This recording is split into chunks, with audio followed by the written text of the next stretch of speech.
امیر بالاج کے قتل کیس میں میں نے کئی اعلیٰ پولیس افسران کو خود ہی یہ کہتے سنا کہ یار یہ زیادتی ہوگی۔ دو موقعوں پر تیفی بٹ کے مخالفین نے یہ کہا کہ ہم نے بدلہ لے لیا، ٹھنڈ پڑ گئی۔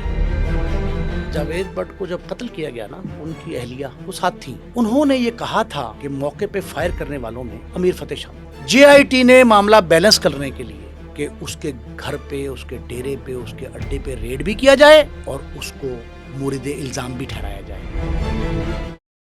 جو جاوید بٹ مرڈر کیس ہے، اس کی جو جے آئی ٹی کی فیکٹس اینڈ فائنڈنگ رپورٹ سامنے آئی ہیں، وہ کیا ہے؟ دیکھیں، بات یہ ہے کہ یہ جاوید بٹ کو جب قتل کیا گیا نا، جی، تو ان کی اہلیہ بیوہ اور بچے کو لینے جا رہے تھے، جی، وہ ساتھ تھیں، بالکل، مدعیہ بھی ہیں اس کی۔ بالکل۔ انہوں نے یہ کہا تھا کہ موقع پہ فائر کرنے والوں میں امیر فتح، امیر مصعب کا نام نہیں لیا تھا موقع پہ، بعد میں شامل کیا امیر فتح شامل۔ پولیس نے بندے پکڑ لیے، ایک رکشہ ڈرائیور پکڑ لیا، 2 فائرر پکڑ لیے، سی سی ٹی وی فوٹیج دیکھ لی، ہونڈا 125 برآمد کر لی۔ اس میں یہ کہا گیا کہ امیر فتح موقع پہ نہیں تھا، لیکن 302 کے مقدمے میں تھانہ اچھرے میں درج، جی، اس میں 109 بھی لگی ہے بیٹمنٹ۔ انہوں نے کہا جی کہ اگر یہ براہ راست موقع پہ موجود نہیں تھا تو انوالومنٹ کتنی ہے؟ جے آئی ٹی نے اس پوائنٹ پہ، اس نقطے پہ اس کی تفتیش شروع کی۔ ٹھیک ہے۔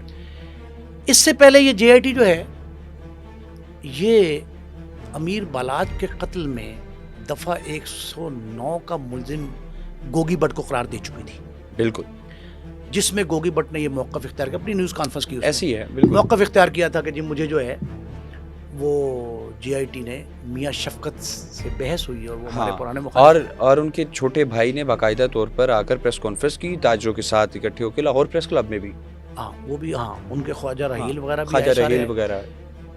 اس میں میری بہت ڈیٹیل گفتگو ہوئی خواجہ اظہر گلشن، جو ان کے سب سے بڑے بھائی ہیں طارق گلشن کے۔ بالکل، وہ ویسے 2-3-4 سال سے نا آپس میں اختلافات تھے، اس طرح کا اختلاف نہیں تھا، لیکن پراپرٹی اور کچھ چیزوں کو لے کر وہ سارے معاملات۔ وہ تو کہتے خود مجھے، انہوں نے کہا کہ میں اپنی بیگم اور اپنی بیٹی کے کہنے پہ اپنے بہنوئی کے جنازے میں گیا، لیکن قلوں پہ نہیں گئے، چیلم پہ نہیں گئے۔ ٹھیک ہے۔ اب یہ جو اس وقت انہوں نے امیر فتح کو نامزد کیا، مقدمے کا ملزم ٹھہرایا، وہ 21 تاریخ کو عدالت میں پیش ہوئے۔ بالکل، عدالت نے 3 دن ایکسٹینشن دے دی ان کو، ایسی 24 تک۔ جب ایکسٹینشن دی، اس دوران پولیس نے، ایکسٹینشن کے دوران ان کو اپنی رپورٹ پیش کی، جی آئی ٹی کی، لوکل پولیس نے جی رپورٹ پیش کی، جس میں یہ لکھا تھا کہ یہ ان پر الزام ثابت ہوتا ہے ابیٹمنٹ کا، اچھا، کہ ان کے ایما پر کیا گیا۔ اب یہاں 2 باتیں، بالاج کے قتل کے، مجھے بڑا دکھ تھا اس کے، امیر بالاج کے قتل کیس میں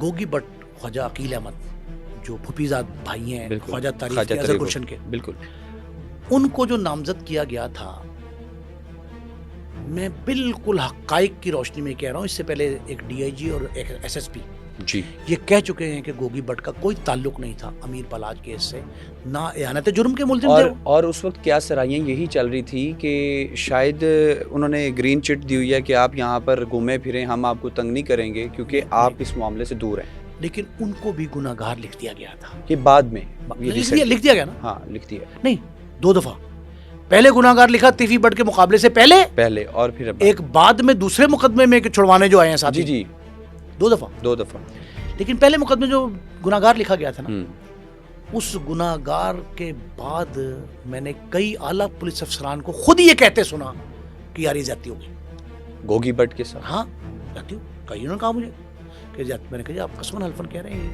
آنے بانے ملتے ہیں، انہیں کہا نہیں، یہ کہا پہلے بھی ڈی آئی جی کہہ چکے تھے، کلین چٹ دے چکے تھے، عدالتوں میں بیان بھی تھا پولیس کا، اور گرین سگنل تھا کہ گھومے پھریں، اور کہا بھی جا رہا تھا کراچی میں جہاں رہ رہے تھے۔ اب 2 وجوہات سن لیں جی،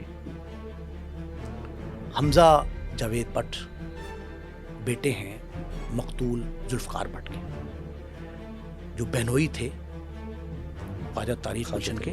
صرف بہنوئی نہیں تھے، ان کے دستے راست تھے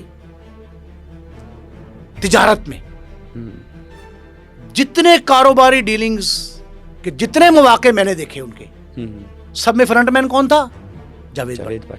لیکن کسی قسم کی مجرمانہ سرگرمیوں سے جاوید بٹ کا کوئی تعلق نہیں تھا. یہ بات بھی اپنی جگہ پہ ایسی ہے. اور دن دہاڑے فیملی کے ساتھ قتل، یہ بھی بڑا اچھا سوالیہ نشان تھا. اب یہ کہا گیا کہ 2 موقعوں پر تیفی بٹ کے مخالفین نے یہ کہا کہ ہم نے بدلہ لے لیا، ٹھنڈ پڑ گئی. ایک احسن شاہ کے قتل پہ مارے جانے پہ، ایک تیفی بٹ کے مارے جانے پہ. یہ کہہ رہے ہیں لوگ سارے. اور ذوالفقار بٹ کے مارے جانے پہ انہیں کہا گیا کہ آج ہم نے اپنے بھائی بلاد کے قتل کا بدلہ. یہ باتیں ایسی ہے سوشل میڈیا پہ. ایسی ہے. حمزہ جاوید بٹ نے اپنے اب ان کے جو پھپھا کیا بنتے ہیں، پھپھا، ان کے پھپھا کے ڈیتھ کے بعد تیفی بٹ کے خواجہ طارق گلشن کے ڈیتھ کے اپنے باپ کے، جب ان کی ڈیتھ ہوتی ایسی اور تیفی بٹ مارے جاتے ہیں. تیفی بٹ کے مارے جانے کے بعد سوشل میڈیا پہ ایک کمپین شروع کر دی حمزہ جاوید نے کہ میرے پھپھا کو مار کے بالاج کے قتل کا حساب بے باک کیا گیا، تو میرے باپ کے قتل کا حساب کیسے بے باک ہوگا. ہاں، یہ ابھی بھی ریسنٹلی بھی ایک کلپ وائرل ہو رہا ہے نا. بہت حمزہ بٹ نے بہت کمپین چلائی. حمزہ بٹ یہ کہتے ہیں کہ میرے باپ کا قتل نہیں تھا. ہاں، یہ پوچھتا ہے وہ نوجوان، اور بالکل جائز بات ہے. اچھا، کچھ لوگ یہ کہتے ہیں کہ اس کمپین کے بعد امیر بالاج، امیر فتح، امیر بالاج مرحوم، امیر فتح، امیر مصب، ان کے والد عارف ٹیپو ٹرکاں والا، دادا بلا ٹرکاں والا، ان کے پاکستان انٹرنیشنل گوڈز کے اڈے پہ 3 ریڈ ہوئے. ایسی جس کو تیفی بٹ اور ان کی فیملی تسلیم نہیں کرتی. وہ کہتی ہے یہ آئی واش تھا، محض دکھاوا تھا. لیکن بہرحال 3 ریڈ بالکل. کہتے یہ ہیں کہ وہ دونوں بھائی، امیر مصب تو باہر ہی تھے، ایسی ہے، یہ اشتہاری تھے. امیر فتح انہوں نے عدالت میں پیش ہو کے اپنی ضمانت لی، پیش ہو گئے، اشتہار ختم ہو گیا. لیکن جب تک گناہگار نہ لکھا جاتا امیر فتح کو، معاملہ بیلنس نہیں ہونا تھا. جے آئی ٹی نے معاملہ بیلنس کرنے کے لیے، اب میں نہیں کہتا یہ آئی واش تھا کہ نہیں تھا، گھر والے اس کو یہ کہتے ہیں، حمزہ یہ کہتے ہیں، یہ بیلنس کرنے کے لیے ضروری تھا کہ اس کے گھر پہ، اس کے ڈیرے پہ، اس کے اڈے پہ ریڈ بھی کیا جائے اور اس کو مورد الزام بھی ٹھہرایا جائے. اچھا، 2 باتیں. تیسری بات یہ ہے کہ خواجہ طارق گلشن کے سو کالڈ انکاؤنٹر کے بعد یہ بات پریویل کر رہی تھی کہ معاملہ صلح کی طرف جا رہا ہے اور ذوالفقار بٹ کا قتل ہو جاتا ہے، جاوید بٹ کا. جاوید بٹ کا جب قتل ہوتا ہے تو اس کے فوری بعد صلح کی کوششیں بہت تیز ہوتی ہیں کہ اب معاملہ ایٹ پار آ گئے تو صلح کے لیے پاکستان سے باہر، ہاں، یو اے ای میں سہیل شوکت بٹ، شفقت بگا بٹ، کیسر بٹ، اسرار بٹ، یہ لوگ کوشش کرتے ہیں کہ صلح ہو جائے. ایسی صلح کی کوشش میں 50% کامیابی ہوتی ہے. کیسر بٹ کی حد تک تیفی بٹ کے خاندان سے صلح ہوتی ہے اور وہ جاوید بٹ جو ہیں ان کے قتل میں سے کیسر بٹ کا ہاتھ نکل جائے، مائنس کرتے ہیں نام اس کا. بالکل یہ بیان دے دیتی ہیں بیوہ ایسی ہے ذوالفقار بٹ کی کہ یہ میری غلط فہمی تھی اور یہ وہ نہیں ختم ہو. یہ بیان ہو گیا. صلح کی بڑی تقریب ہوتی ہے، لوگ دکھایا جاتا ہے ایسی. اور ویڈیو کال کے ذریعے تیفی بٹ کے ساتھ گفتگو. اس کے باوجود بھی کوشش ہوتی رہی صلح کی. لیکن میں نے اس وقت یہ جملہ کہا تھا، یہ صلح کی بجائے خون ریزی میں بڑھوتی کا باعث بنے گا معاملہ. ہاں، یہ آپ نے ایک پوڈ کاسٹ پہ بولا تھا. میں نے کہا تھا کہ یہ بڑھوتی کا باعث بنے گا اور اس صلح کو صلح نہ سمجھا جائے، اس کو آغاز سمجھا جائے نئی جنگ کا.